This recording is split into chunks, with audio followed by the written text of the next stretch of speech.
Malayo pa lang kami, nakadungaw na agad si Kuya Randy sa amin. At kung napapansin nyo, meron siyang kapansanan katulad ko. Kaya naman ngayong araw, kahit papano napangitin natin si Kuya Randy. Kahit sa gitna ng kanyang kalagayan, patuloy siyang lumalaban para mabuhay. Eto na nga mo, susunod na nangyari. Umaga bumiyahe kami. Hinanap namin ang bahay ni Kuya Randy. Sa ilang minutong aming biyahe at napagtanong-tanong namin ang kanyang pangalan, natagpuan namin siya. Lubos ang kasayahan ni Kuya Randy nang makita tayo. Wala siyang mga paa.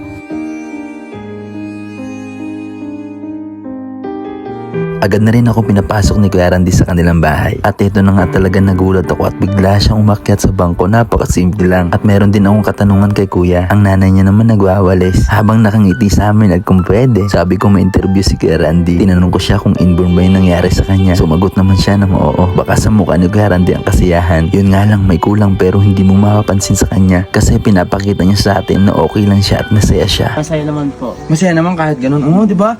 Kita mo naman mga idol, kahit may kapansanan si Kuya Randy, masaya pa rin siya, di ba? Kahit ganito yung kalagayan niya. Anong masabi mo sa mga tao na kinukutya tayo, kumaga? Ang masabi ko lang sa mga ganon, huwag na po kayo ma-comment kung hindi nyo naman po mga gusto. Oo, tama. Para wala pong masaktan, yun lamang po. At Yeah. maraming salamat. Ayun, tama mga idol. Huwag na kayo mag-comment pag hindi nyo naman kami gusto. Kasi nakakasakit lang kayo. Kumbaga, pwede nyo na kami panoodin, pwede nyo i-skip yung video. Para, siyempre, bilang isang may kapansanan, nakakasakit talaga sa puso na makita, mabasa na binubuli tayo ng iba, di ba? Mas okay na lang, siguro tama sinabi ni Kuya, mas okay na lang na huwag nyo na lang kaming pansinin, huwag na kayo mag-comment ng hindi maganda, di ba? Ang amin lang naman, kaya namin pinapost yung mga video ng mga ganun sa amin, yung mga kahit kami may kapansanan, kaya namin pinapost kasi gusto namin magkaroon ng inspirasyon yung ibang tao na si Kuya Randy pala, si Kuya Kevin nga ay may kapansanan pero patuloy pa rin sila sa buhay. Gusto namin bigay sa lahat ng tao, sa lahat ng manonood na kahit kami may kapansanan, kaya din namin gawin yung mga imposible, di ba? Ang imposible ginagawa natin, posible. Pero kaya naman pala talaga, di ba? Laban lang at magtiwala habang nabubuhay. Yun! Meron naman tayong bago natutunan mga idol.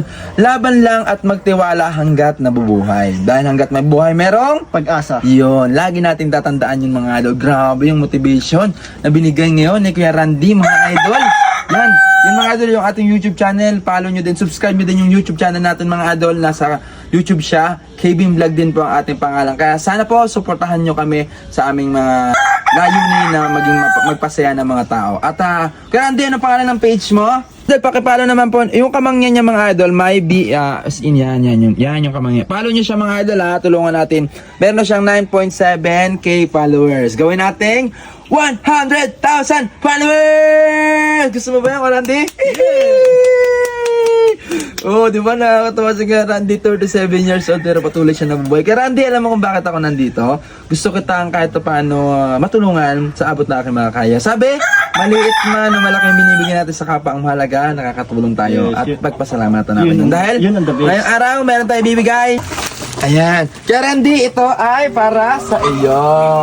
Meron siyang bigas, merong mga pagkain, ayan. Alam ko hindi ka mahilig sa mga parang pambata, pero bigyan mo siguro sa mga pamangkin mo, tama? Oo, di ba? Tapos meron kang sardinas, tapos panghuli pang ulam-ulam. Tapos meron bigas at meron kang cash! Thank you so much, Idol. Ayan. Gusto na Sa biyaya, kahit medyo maliit, basta galing sa puso. Yun. Thank you so much. Yun, the best na yan mga idol. Sabi, maliit man o malaki ang binibigay ng kapwa natin, ipagpasalamatan natin yun. Kasi, magpasalamat tayo kung bakit. Kasi may mga taong napapansin tayo kahit ganito yung galagayan natin. Kaya, ibig sabihin, maging masaya lang palagi. Here, ayun mga idol, kasama namin ngayon mga idol. Ito, baba ka na kuya dyan. Baba natin yan. Hindi, nakakababa naman ko dito. Baba, yan. Ayan Wow. Oh, ulo, kita mo yun. Nakita mo yun? Ayun, dito. Ayun. Mga idol, eto kami ngayon. Kasama ko si Timotya, kasama ko si Kuya Randy. Meron kaming gagawin ngayong araw. Kaya panoorin nyo kami. Follow natin Kuya Randy. Follow natin Ate Mutya Vlog or Online Crown. Follow natin sila mga idol. Sige tayo. Giling Kuya Randy, giling. Giling mo. Ay.